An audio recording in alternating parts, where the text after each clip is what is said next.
Welcome to another episode of Little Talks, your weekly dose of marketing news and insights from Littlefield Agency.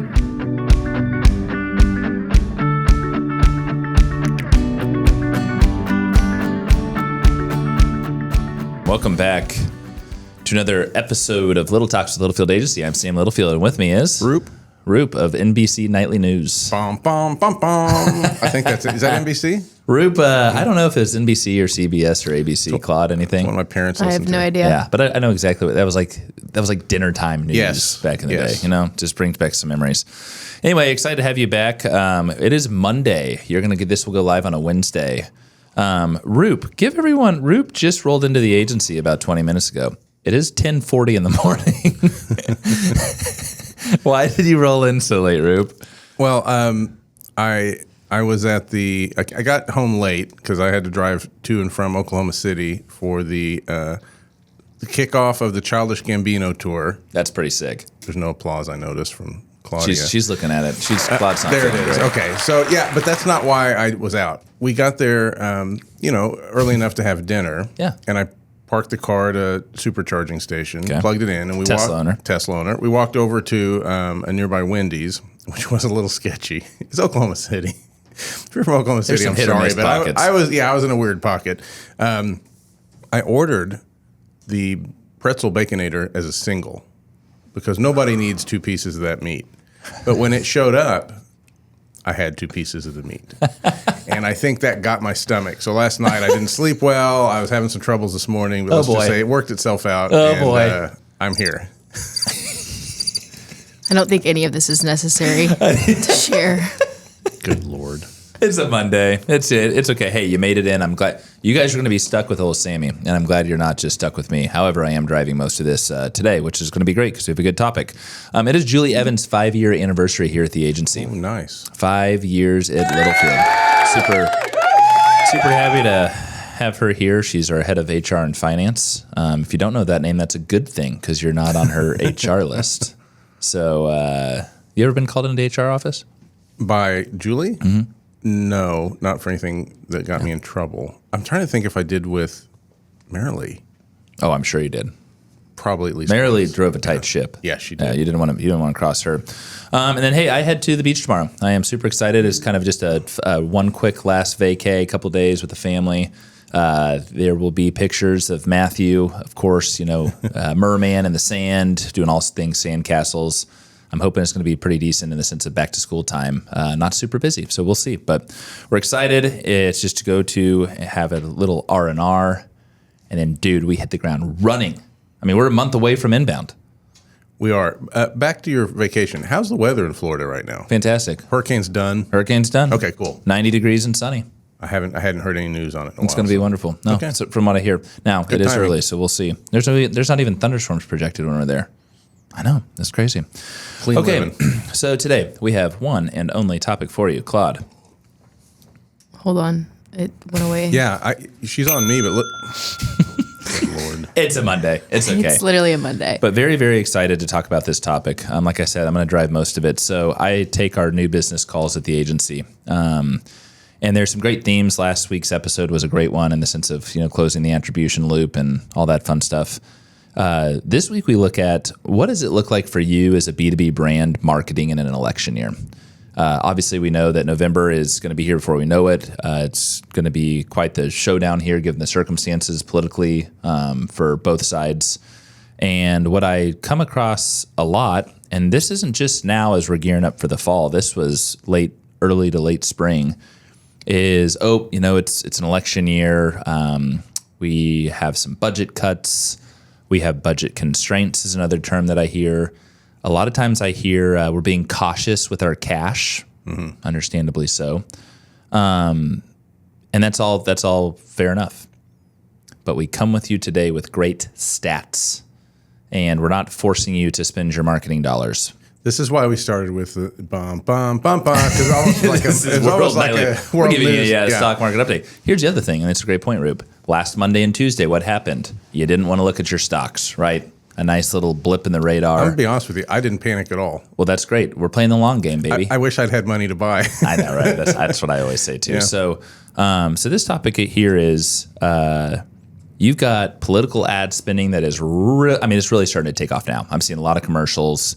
We're talking to a B2B audience here on our podcast, so we understand most of you are not running TV commercials, so that's plays to your favor. But even with that being said, it's just people are flooded, people are cautious, and we want to just walk you through some interesting stats and things to keep in mind as we do approach these coming months. We're in the middle of August. November's going to be here soon. What does it look like right before November? What does it look like during November? And most importantly, what does it look like after we have our new president in office come January? So I'm going to hold up a couple things. If you are listening in your car, I'm going to walk you through this. If you're looking on this video, you're not really going to see it very well because I came across some really proprietary information. And I can't name my sources, but it's really, really interesting. And he's a financial expert who is a close friend of the agency. He's calling this the actual stats themselves, it's called seasonality in election years. And I'm referencing this graph here. Let me kind of hold it there steady. So this side right here shows you a history from 1928 to 2020. And it is called stock market returns during presidential election years. For almost 100 years, right? Here we are in 2024. 1928. Pert near 100. You have 4 total dips. 1932, the Great Depression. I remember what happened then. Okay. Yeah. 1940, World War II. That was a big deal. 2000, .com bust. Yeah. In 2008, we were in a true global financial crisis.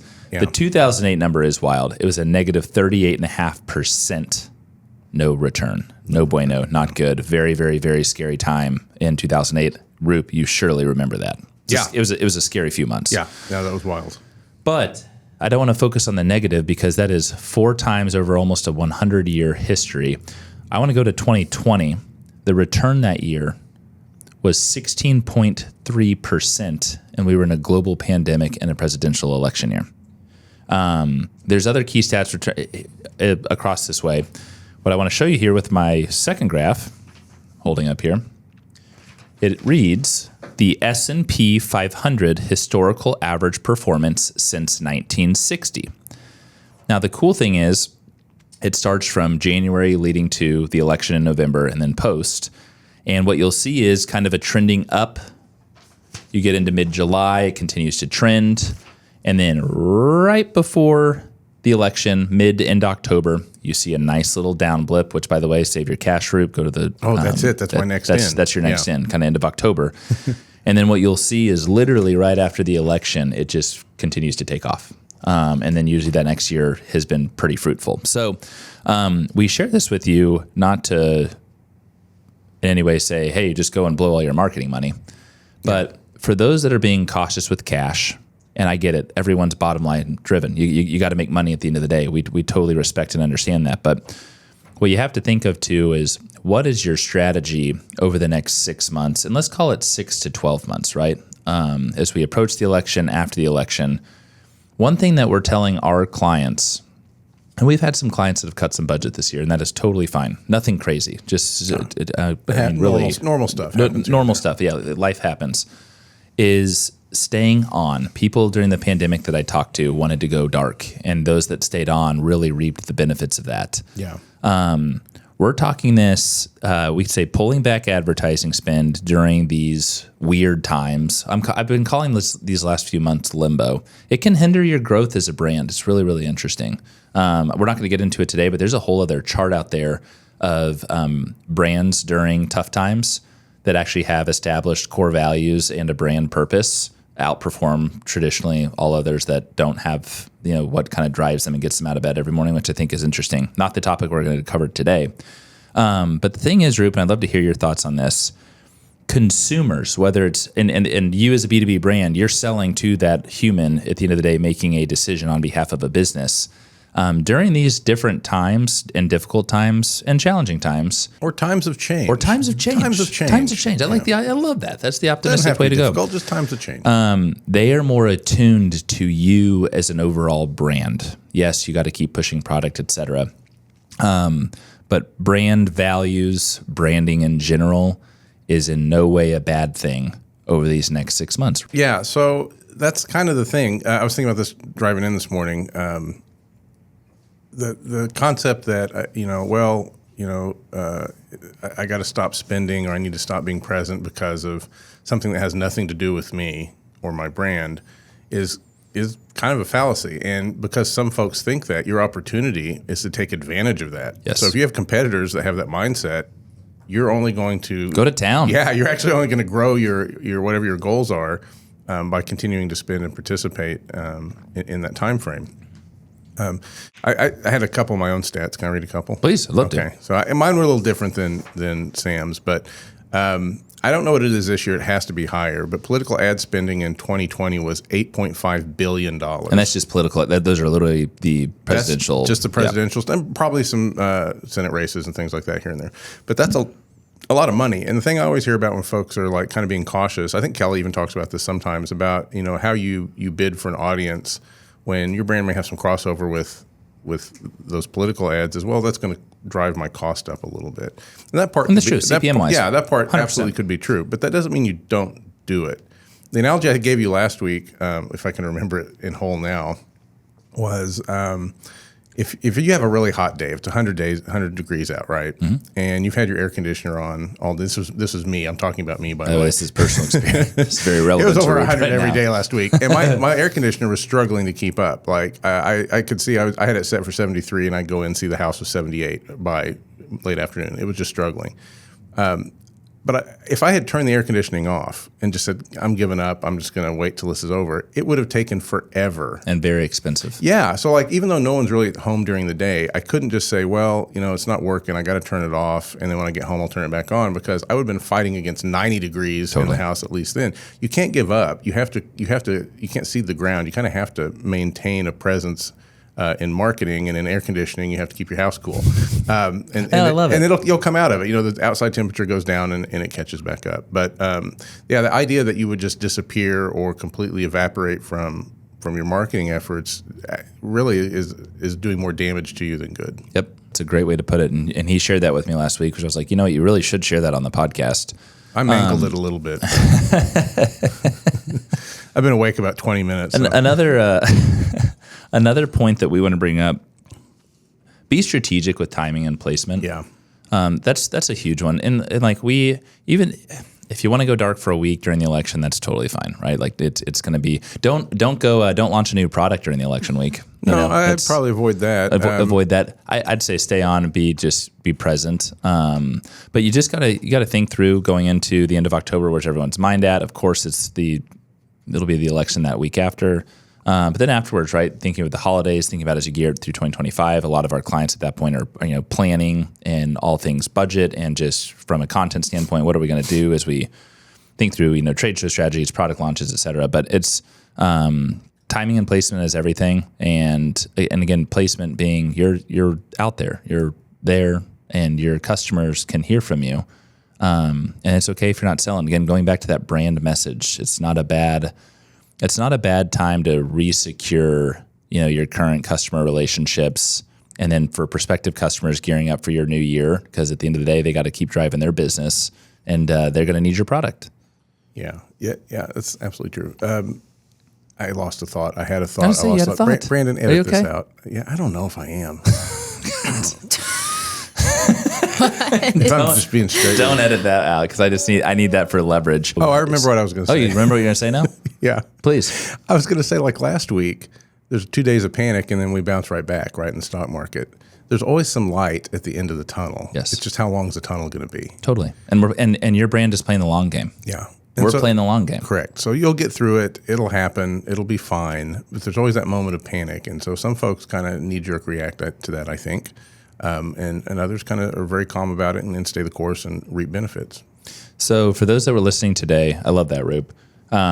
If you would like to see this information that I presented, whether you're listening or that you saw it, happy to chat further, because it's really interesting stuff. And the beauty of it, it's historical stats and facts. We're not making this 100 years worth. I mean, yeah, literally. Yeah. 96 years worth. Holy smokes. That's a lot of years.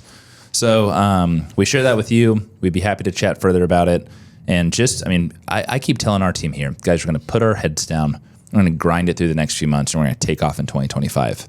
And I just think as you all are planning, because everyone is gearing up for budgeting and for 2025, it's just something that you got to think through. So we leave you with that. Roop, any other thoughts? No vote. I'm glad to have you at the go vote. Yeah, I was going to say there's no voting message here, but no vote. voting message. Go vote. And anyway, I'm glad you guys weren't just stuck with me today. I love having you here. I'm glad you're doing better. Don't get that double next time, okay? No. And if it does come with a double, just take a patty off. Peel a patty off. Peel a patty off. Okay, that's what we have for you. You all have a wonderful week. We will be back next week with the latest and greatest things in all things AI and marketing. Thank you, John Mosh. Yeah. We will see you then. Thank you all. Adios. And that's a wrap. We hope you've enjoyed our little chat and found ways to grow your own marketing strategies. Remember to subscribe wherever you listen to podcasts and follow us on social media @Littlefield Agency.